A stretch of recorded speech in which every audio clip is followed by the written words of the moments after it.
Hallelujah. കർത്താവിൻ്റെ അതിവിശുദ്ധ നാമം വാഴ്ത്തപ്പെടുമാറാകട്ടെ. ക്രിസ്തുവിൽ ഏവർക്കും സ്നേഹ വന്ദനം. മലാഖി പ്രവചനം 4:2 എന്റെ നാമത്തെ ഭയപ്പെടുന്ന നിങ്ങൾക്കോ നീതി സൂര്യൻ തന്റെ ചിറകിൻ കീഴിൽ രോഹോപശാന്തിയോടുകൂടെ ഉദിക്കും.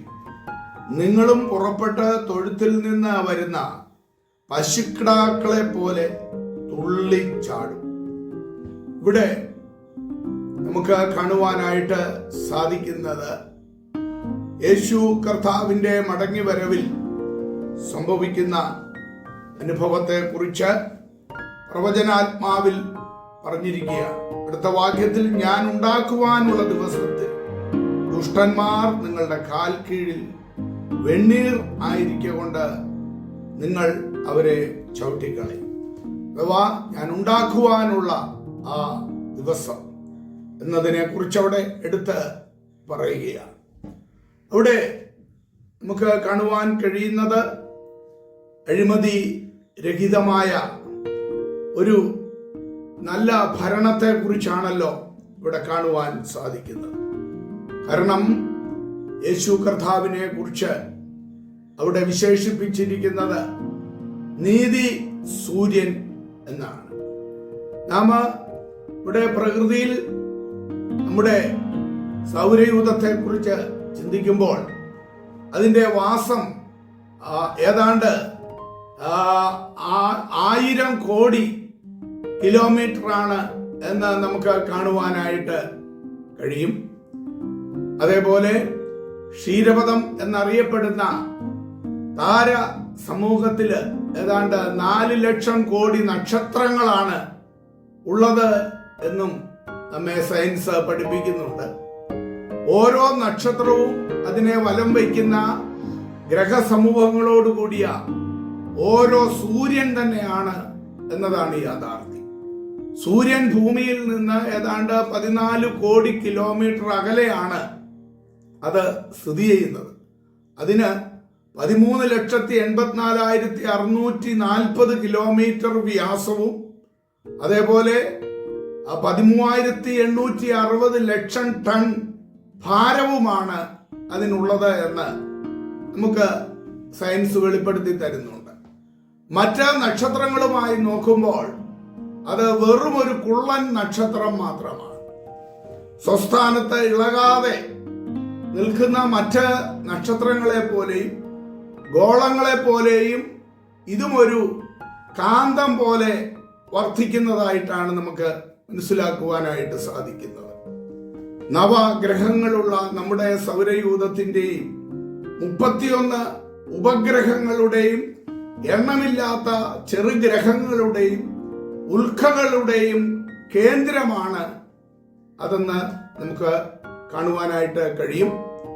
സൂര്യൻ മണവാളനെ പോലെയും ആകാശത്ത് നിന്ന് മറ്റേ അറ്റത്തേക്ക് വീരനെ പോലെയും ഓടുന്നു എന്നാണല്ലോ 19-ാം സങ്കീർത്തനത്തിൽ സങ്കീർത്തനക്കാരൻ പാടുന്നത്. ആ ഓട്ടത്തിന്റെ വേഗത മണിക്കൂറിൽ ഏതാണ്ട് 69,120 കിലോമീറ്ററാണ്. നമ്മിൽ നിന്ന് ലക്ഷക്കണക്കിന് കിലോമീറ്റർ ദൂരെ ആയതുകൊണ്ട് അവയുടെ ചലനം നമുക്ക് പലപ്പോഴും അത് അനുഭവപ്പെടാതെ നിശ്ചലമെന്ന് തോന്നുക മാത്രമാണ് ചെയ്യുന്നത്.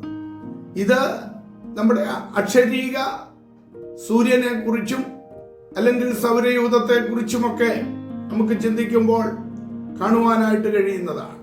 സൂര്യനെ കൂടാതെ കോടാനകോടി നക്ഷത്ര സമൂഹങ്ങൾ ആകാശ ഗോളത്തിലുണ്ട് എന്നത് നമുക്ക് മനസ്സിലാക്കുവാനായിട്ടും സാധിക്കും.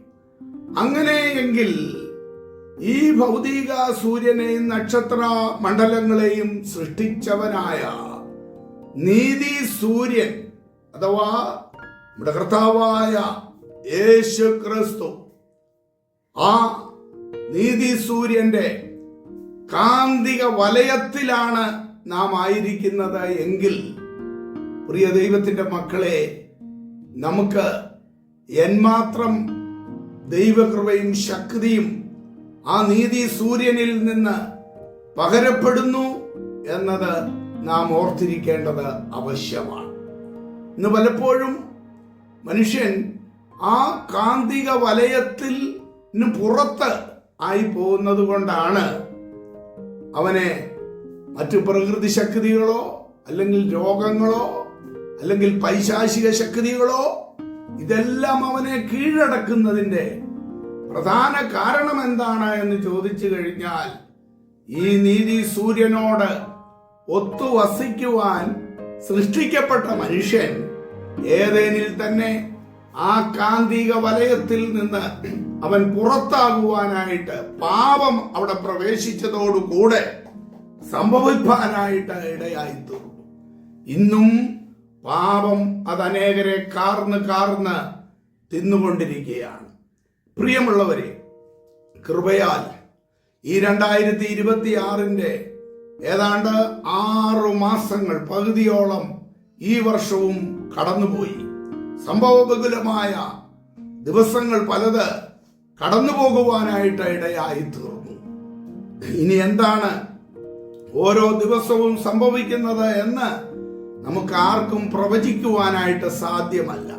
എന്നാൽ ഒരു കാര്യമുണ്ട്, ഈ നീതി സൂര്യനോട് ഒത്തുവസിക്കുന്ന ഒരു ദൈവവൈതലിനെ സംബന്ധിച്ചിടത്തോളം ആ കാന്തിക വലയത്തിൽ അവനോട് ചേർന്ന് വസിക്കുന്ന അതേ ഒരു ദൈവവൈതലിനെ സംബന്ധിച്ചിടത്തോളം ഈ ലോകത്ത് എന്ത് സംഭവിച്ചാലും, ഭൂമി കുലുങ്ങട്ടെ അല്ലെങ്കിൽ എന്തും സംഭവിക്കട്ടെ, എന്തെല്ലാം സംഭവിച്ചാലും ഈ നീതി സൂര്യനോട് ചേർന്ന് ആ കാന്തിക വലയത്തിലാണ് നാം ആയിരിക്കുന്നത് എങ്കിൽ ഭൂമിയുടെ അടിസ്ഥാനങ്ങൾ കിടുങ്ങിയാലും പൊട്ടിയാലും എന്തെല്ലാം സംഭവിച്ചാലും പർവ്വതങ്ങൾ മാറിപ്പോയാലും ശരി, ഈ ഹല്ലേലൂയ കവചത്തിലായിരിക്കുന്ന ദൈവ കുഞ്ഞുങ്ങൾക്ക് എല്ലാ സംരക്ഷണവും എന്നെന്നും ഉറപ്പാണ്. അതേ, ഇവിടെ നമ്മൾ ചിന്തിച്ചതുപോലെ അങ്ങനെയുള്ളവരെ ചേർക്കുവാൻ യേശു കർത്താവ് മടങ്ങി വരുമ്പോൾ നിങ്ങളും തൊഴുത്തിൽ നിന്ന് പുറപ്പെടുന്ന പശുക്കിടാങ്ങളെ പോലെ തുള്ളിച്ചാടും എന്നാണല്ലോ ഇവിടെ ആലങ്കാരികമായി പറഞ്ഞിരിക്കുന്നത്. അതെ, ആ കർത്താവിനോട് ചേർന്ന് വസിക്കുവാൻ ഒരിക്കൽ കൂടെ നമ്മെ തന്നെ നമുക്ക് ഭരമേൽപ്പിക്കാം. അവിടുന്ന് നമ്മെ അനുഗ്രഹിക്കട്ടെ. എൻ പ്രിയ രക്ഷകൻ നീതിയിൽ സൂര്യനായി തേജസ്സിൽ വെളിപ്പെടുമേ.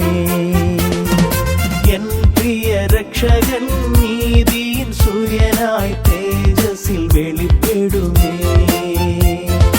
താമസമെന്നിയേ മേഘത്തിൽ വരും താൻ, താമസമെന്നിയേ മേഘത്തിൽ വരും താൻ. കാന്തയാമെന്നെയും ചേർത്തിടും നിശ്ചയമായി, കാന്തയാമെന്നെയും ചേർത്തിടും നിശ്ചയമായി. എൻ പ്രിയ രക്ഷകൻ നീതിயின் സൂര്യനായി തേജസ്സിൽ വെളിപ്പെടുമേ.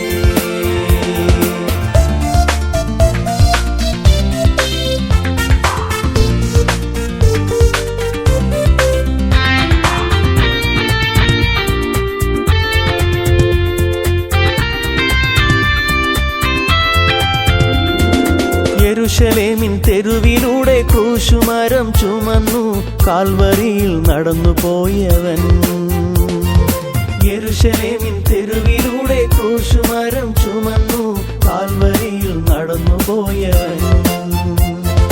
ശോഭിത പട്ടണത്തിൽ മുത്തുകളാലുള്ള, ശോഭിത പട്ടണത്തിൽ മുത്തുകളാലുള്ള വീടുകൾ തീർത്തിട്ടു വേഗത്തിൽ വരും അവൻ, വീടുകൾ തീർത്തിട്ടു വേഗത്തിൽ വരും അവൻ. എൻ പ്രിയ രക്ഷകൻ നീതിயின் സൂര്യനായി തേജസ്സിൽ വെളിപ്പെടുമേ.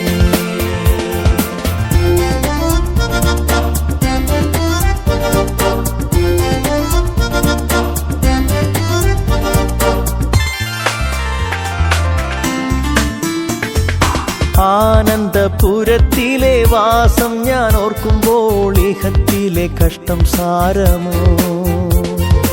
ആനന്ദ സ്വർഗത്തിലെ വാസം